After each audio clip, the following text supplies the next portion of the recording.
তোমার কাজল চোখে যে গভীর ছায়া কেঁপে ওঠে, ও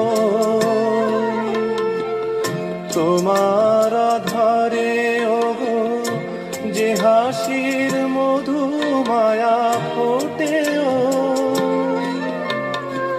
তারাই অভিমান বোঝে না আমার, বলে তুমি তো আমায় ভালোবেসেছ, শুধু আমার গোপন ব্যথা কেঁদে কেঁদে কয় কেন আরো ভালোবেসে যেতে পারে না হৃদয়।